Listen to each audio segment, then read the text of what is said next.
Welcome to Falling into 40 with Bailey and Jessica. Welcome back to Falling into 40 with Bailey and Jessica. Today is our very first episode to have a guest on the show, so we are so excited about that. And it is somebody that I have known personally for like 16 years, I think. So this is Cari, and she has done my hair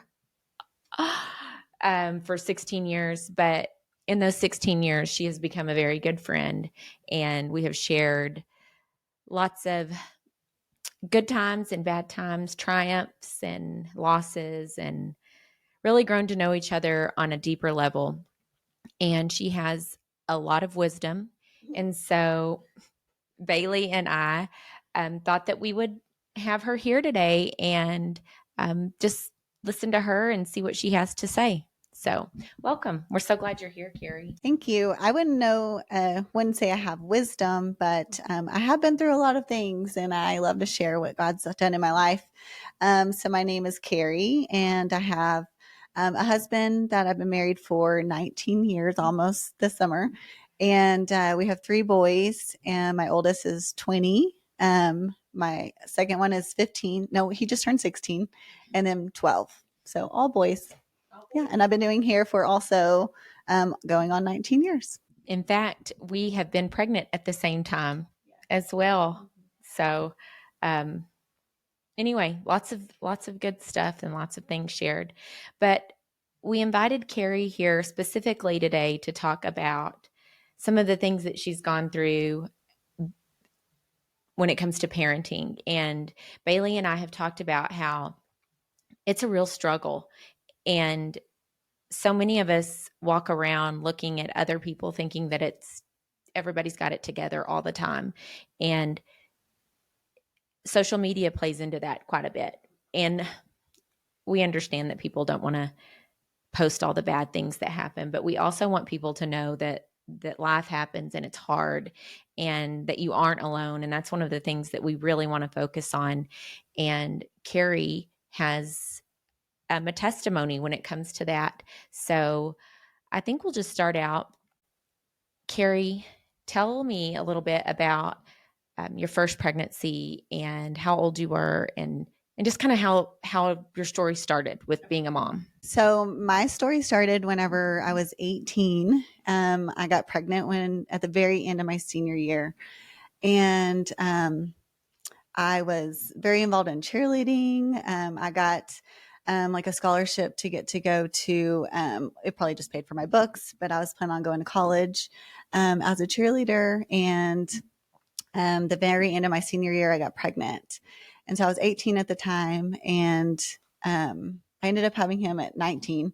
I contemplated abortion and went through a struggle with that, and decided to keep him. And I'm so thankful I did. And his dad broke up with me when I was 6 months pregnant, on the day of my baby shower, actually. And so I thought I was alone, and I felt like I was never going to find a husband. Like nobody was ever going to want me. And so, but yeah, I was 19 whenever I ended up having him. So, yeah. I was also a young mom. Can you talk a little bit about, they oftentimes say with your firstborn, especially, they kind of grow up with you. Can you talk about some of those experiences where you and your son had to kind of grow up together because of your experience as a young mom? Yeah. So, actually was thinking about that last night. I have a lot of mom guilt. I did grow up with him, and I almost felt like some of the things that we went through together, I was so hard on him because I was growing up and I felt like I had this child and I felt alone, and I was trying to find out who I was. And he was ADHD. So he was hyperactive. And as a 19-year-old mom, I was just trying to find how to raise him. My parents were great parents, but it was hard. And I thankfully met my husband whenever he was 8 months old. And so after that, I did kind of have some co-parenting that helped me, but I definitely grew up with Caden. And I have a lot of mom guilt from that, just from reacting in anger, because I grew up in a household that it was a very angry household. And so I reacted so much in anger instead of like loving and gentleness and those things that you learn over time as a mom. So your husband, I guess I didn't realize that he came into the picture when Caden was so little, Yeah. that he was still a baby. I don't know why I didn't. I probably knew that, just I've forgotten. So Joe has helped, he's raised him with you. Mm-hmm. And so he's been a part of that and seen you grow up, right? As you and Caden grow together. And so he was, how long did y'all date before you got married? Just a year. We were together for a year and a month. And then, so Caden was like a little over 2 when we got married. Okay. So you and Joe raised Caden, right? Okay. Can you just kind of go into what being a mom? You've got 3 boys and they're all different, but you've faced challenges with each of them, and kind of more so gone through some things with Caden. Can you kind of go into that and share with our listeners? Just share your story with us. Yes. Okay. So, as Caden got older, it definitely got harder. He was always great, but until about 8th grade, he really started struggling with, I feel like, his identity, with where he fit in. I know his dad, he still saw his dad. So his dad was married and they had a child. He saw me and Joe, and we had Barrett and Jet. And so I felt like he was always trying to like see where he fit in. And so he started getting into a lot of trouble his 8th grade year. And it was so hard. And 9th grade year was kind of like almost the breaking point. Like I was so overly strict with him because I was so afraid of him making the same mistakes I would make. My biggest fear at that time was, I don't want him to get somebody pregnant, because that's what I went through and it was so hard. So, there was one day that I told him, if you don't like my rules, then get out. These are my rules. You're not going to follow them. And this is how it works at our house. So he decided that he was going to go and move with his dad. And so I actually have my prayer of whenever the day he left, and I'll share it with you. So this was July 9th, 2019. It says, Lord, today, like every day, I need you. I'm so heartbroken. Caden has left. Sorry. I didn't think I'd cry already. Caden has left to go live with his dad. I'm needing you more than ever. One of my worst fears is coming true. Lord, I pray that you give Caden eyes to see what he has here. Break his heart, Lord, and soften it. His heart is so hard, and if I did that to him, please forgive me. I've only ever wanted the best for him. I pray that he will see that. Guide me, Lord, on what to do, how to act, what to say. Let me cling to you and put you first every day. I pray my relationship with you will always grow, Lord. I pray I can be strong during this time for Barrett and Jet and Joe. I pray the enemy will not steal my joy. I pray my joy will be restored in you. I pray Caden will make that right choices when he is there. I pray Caden will see that I love him and my heart feels shattered. Change me, Lord. Through all of this, help me to be a better mom and a wife. I pray that Joe and I will love you first and build a better relationship with you for them. I'm sorry for not doing that already. I pray that Joe will be a godly example to them, and I pray that a godly person will come into Caden's life and help him to get closer to you. I pray that you will help me be a better parent. Direct your children onto the right path, and when they are older, they will not leave. Proverbs 22:6. That was probably my biggest prayer. I mean, it goes on, but this is when my prayer life changed. whenever I felt like I had all these rules and I was trying to control Caden, and I was trying to um, almost like put God, like force God into his life. I wasn't showing him God. I was just being controlling. And so I have so many more prayers before that, just praying over Caden and his faith. But God showed me through this that Caden is God's child first. He is not mine. And I was not letting God be the one to control him. I was controlling. Yeah. God taught me that I needed to be letting him be the one to control him and not me. So you've talked about your oldest child and this happening. How did this change how you parent your other two? How did this change moving forward what you did with the other two? So I love that question because I actually have to come back and remind myself of what God has done, because Barrett, his 8th grade year was also hard. So I don't know what it is for my boys in 8th grade year, but Barrett went through some really hard things. But God also showed me I am in control. I am the one that is, they have their own paths. They have their own journeys that God's creating for them. And that I am just here to help guide them.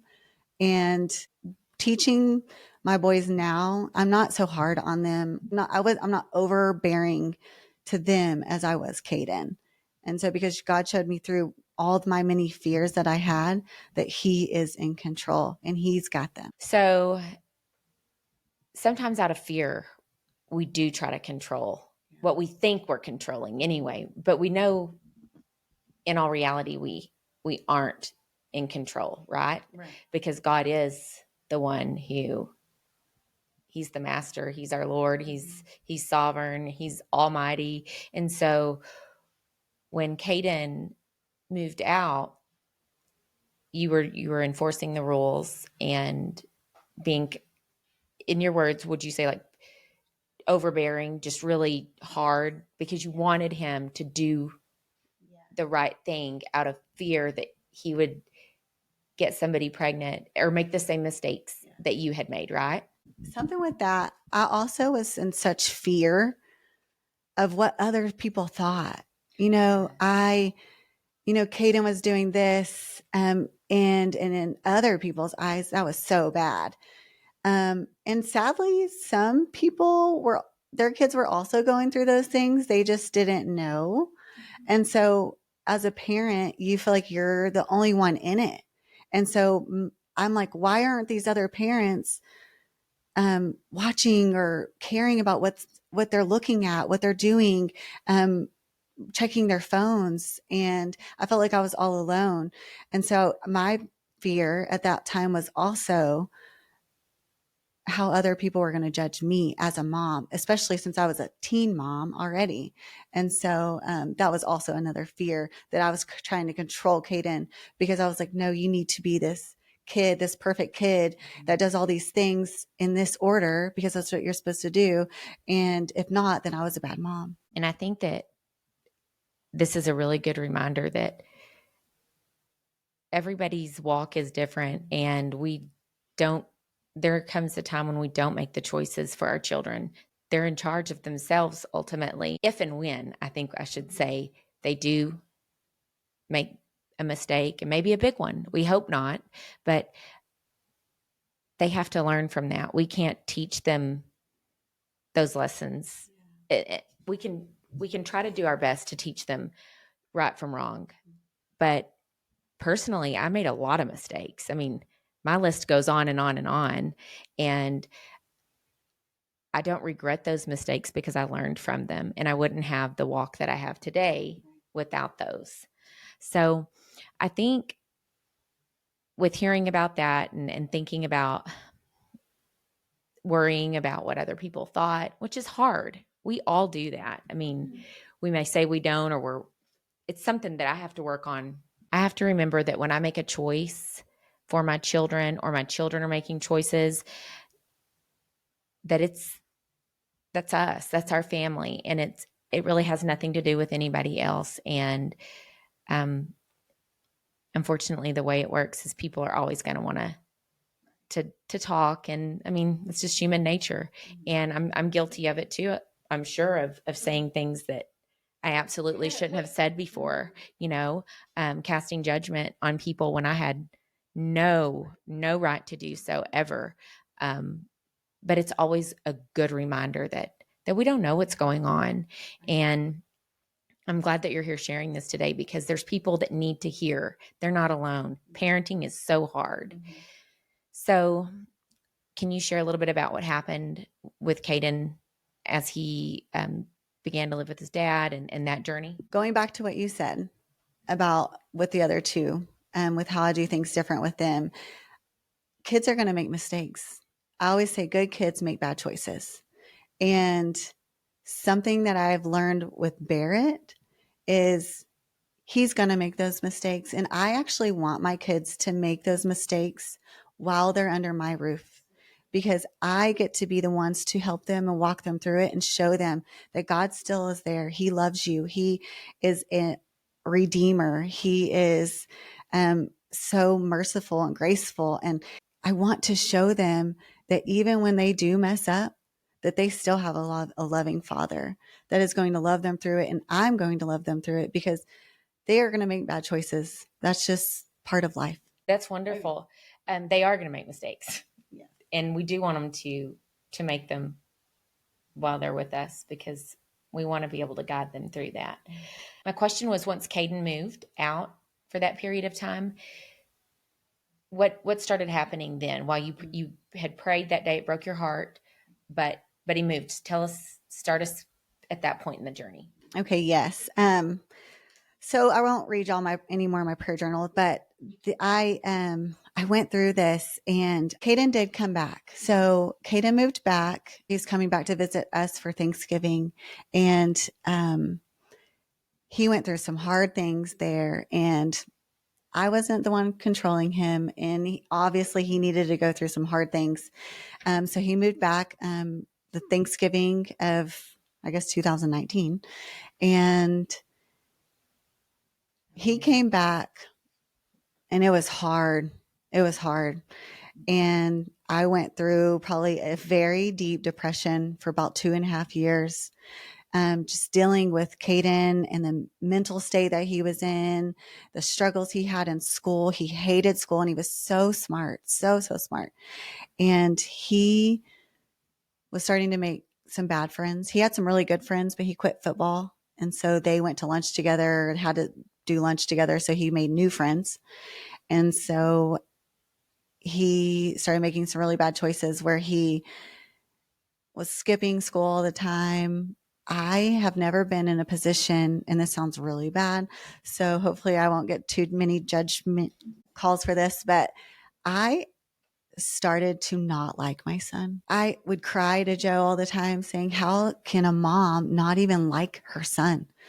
I hated how the enemy was in so much control of him and his life that I was just praying. I was on my knees and I was begging God, like, okay, I released him to you. And where are you? Like, are you listening? Are you hearing my prayers? Are you hearing my cries?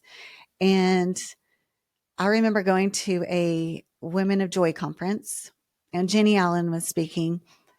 And my biggest fear was that Caden was going to get somebody pregnant. And then at that time, Caden hated school so much. This was his senior year by this point. And he had missed so much school that he just hated it. And he had really good grades, but yet he was just missing school a lot. I went to his room one night, and he was talking about, I just want to effing kill myself. To hear your child say that is the most heartbreaking thing. So when I was at that conference, I say that because my second fear was that he was not going to kill himself, because I don't think he was at that point, really. He was just so overwhelmed with emotion, but that he was going to drop out of high school. So my fear of getting pregnant, dropping out of high school was two fears of mine. Well, Jenny Allen at this conference, she was talking about a friend that was telling her, she said, Jenny, like, if your son was to get a girl pregnant, would that be the worst thing that ever happened? And Jenny's like, no, that wouldn't. That caught my attention. And I was like, oh my gosh, like, I hear you, God. And so she said, exactly. She said, Jenny, if your son dropped out of high school, would that be the worst thing that ever happened? Could God not control that? Could not God not be over that? And she's like, no, of course not. Like, he would still, be successful. He could still get his GED. He could still do all these things. And at that point I was bawling because God had just answered those two things, exactly what I needed. And I went home after that conference and I went and talked to Caden and I said, if you want to drop out of high school, I'm here to support you. Whatever it is, I will support you. And so he went back to school. We talked to the principal. They tried to get him to stay. We thought he was going to end up staying. He ended up dropping out and got his GED. I have to say that is the best thing that probably ever happened to him because he has had a job for coming up on 2 years now. He's bought his own car. He pays his own rent. He knows the Lord. We can have talks about the Bible together, and it is just so amazing. And God also reminded me one day, he lives in this little room outside of our house, and I went into his room for something I don't know what I was doing.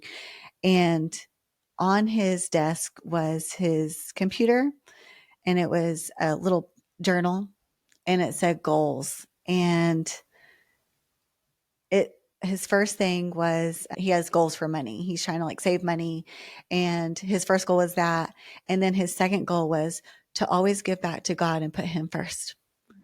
And that alone showed me everything that we walk through, everything that I prayed for, even when you don't see it, God's working. And so that was God allowing me to see him working. And he continues to work and continues to show us like how he's working in Caden. And we still go through some rough times, but God is in his life and God is on the move in his life.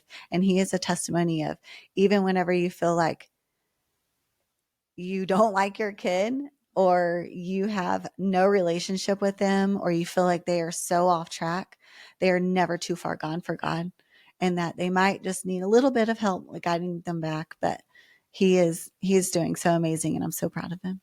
I think it's so important for people to hear that, Cari, because when you were thinking about Caden before you went to that Women of Joy conference and you were thinking, here he is. This is not what I dreamed for my child. I didn't dream, this wasn't what I pictured, to drop out of high school.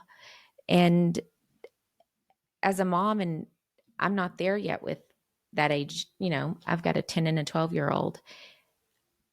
I still have my own aspirations for them, and I can imagine the pain that was causing you. And I think that it's really amazing that you had been crying out to God for quite some time. I mean, your journal shows that right there, and it's evidence that it's on God's timing and it's his will, his way, and it's going to happen when it's supposed to happen. And that Caden did drop out and you went to that conference and those two examples were used is everything right there, I think. I mean, I just think that it's one of those things. If you didn't believe in God before then, how could you not now? And he answered you specifically. And it wasn't the end of the world. And Caden is doing great. And he's still not perfect. And I'm sure that it just amazes you to look back on this. And I mean, you're proud of him. I know you are. And I'm proud of him. And I'm just, Bailey, don't you think overcoming that worry about what people think, especially we're from smaller towns, that can be hard, right? Yes, I was just thinking about that because here where we live, and I know also too where Cari lives, because it almost seems like when you're from there too, people know your background and where you came from, so then they automatically have a judgment, and then on top of that, to be worried about all of that. So as I was sitting here listening to your story, I was thinking about you. You mentioned the control aspect, which I truly struggle with, wanting with my two children to like kind of control that. And so that has taught me so much about my prayer life and what I should be praying for my kids, because I feel like I kind of do push a direction, even though I feel like I'm doing right by praying for them and wanting the Lord in their life and wanting all of these great things for them. I feel like sometimes it is me praying those things over them instead of me praying that God's will be done in their lives and that God be in control. So really relinquishing that control, I feel like is something that from this conversation I will walk away from changed because of that. And I thank you so much for that.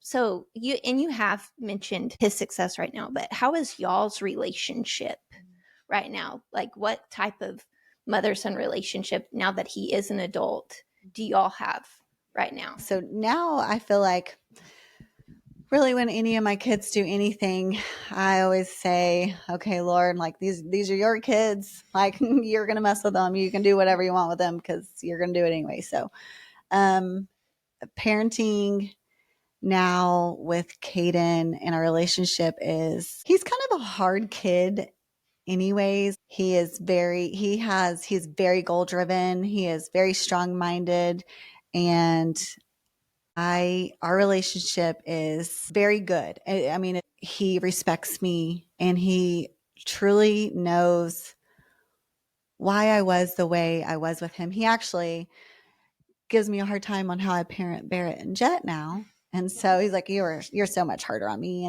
And I have so much sadness for how hard I was with him. And I still, am always constantly saying, I'm so sorry. You are my learning kid. I'm sorry you're my learning kid. But he respects me in a way that he understands of why I was the way I was. And it's not his fault why I was the way I was. But our relationship is very good.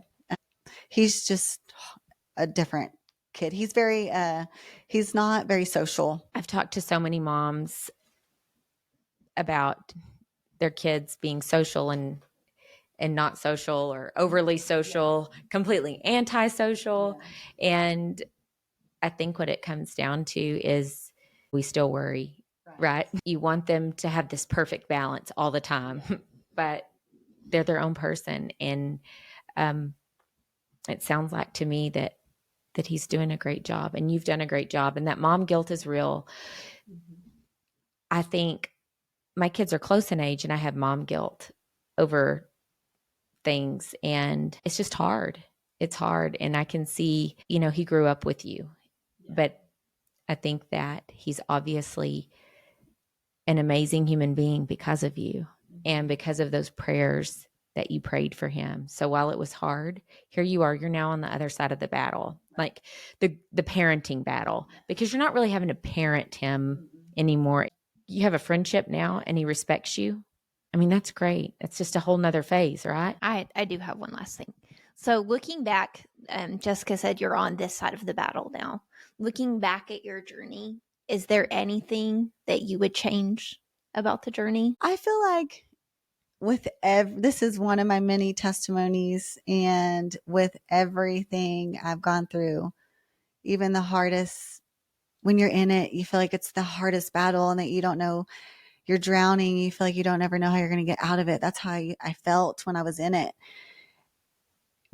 But I've gotten to see some really cool things that God did for me in my life. And I was telling Jessica that whenever we went through this with Caden, that is actually when my prayer life changed. I got saved whenever I was younger. And even whenever I was pregnant, I would still pray out to God.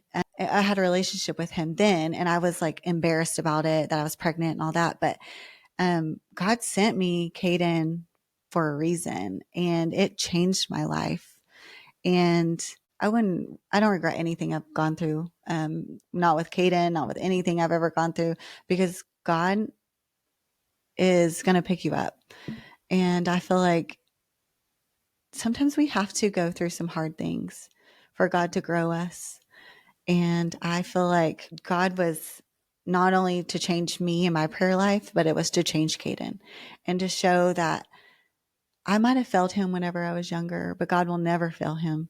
And he kind of like took both of us and wrapped us together like our relationship as a mother and a son is supposed to be. And I feel like now Caden got to see that when he becomes a dad one day, or if whenever he has a wife one day, that you're going to go through hard things. I mean, you look at your parents and you're like, oh, I get it now. And he's at that stage of, oh, I get it now. And so I'm thankful that he got to see me in my worst almost, because he also got to see how God redeemed my life over and over again, even as a mom. And so I don't regret anything that I've gone through. So I'm glad that you said that when you were pregnant, you had a relationship with the Lord. I think things that we can see tend to be things that people judge so much harder. People can't see the sin in our hearts.